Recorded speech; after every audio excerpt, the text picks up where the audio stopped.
Hey, happy Friday. If you are watching this video, you are still enrolled in the class, and I think that's a great thing because we are nearing the 50% done part because we have 4 exams every time you take an exam. So exam 2 is next week.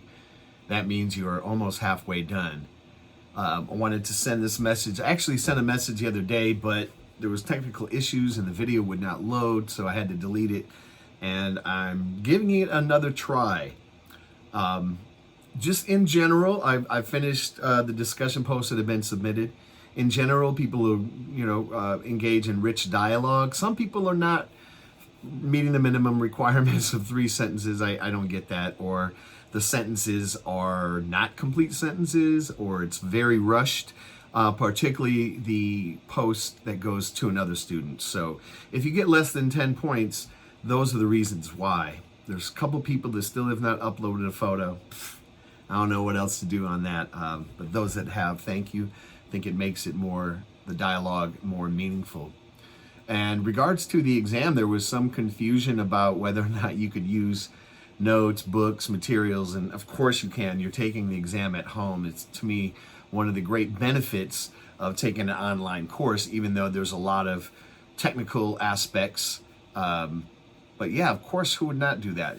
You want to do the best job you possibly can on the exams, particularly if you're not meeting the requirements of the discussion posts and whatnot.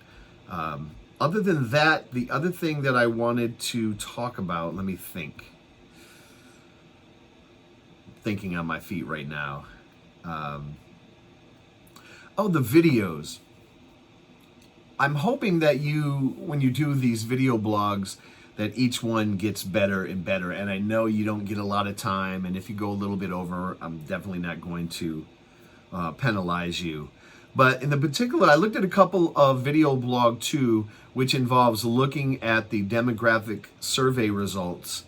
And what I really want from that is, what can you possibly generalize by looking at this demographic? Does that impact, students' discussion posts? Does that impact, do you think, what they think about and how they think about things?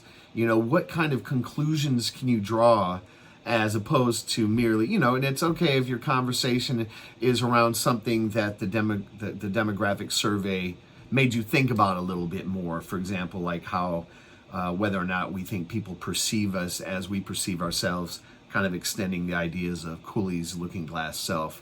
But also, when you look at all that demographic information, like for me particularly, I was surprised that like 25% of students were focused on getting an A, or are getting a B, and 75% will focus on getting an A. And I just had the idea that anyone who takes a class anytime, anywhere is always going to go for the A, even if they get a B. I know I always went for an A. I didn't always get an A. Sometimes I got a B.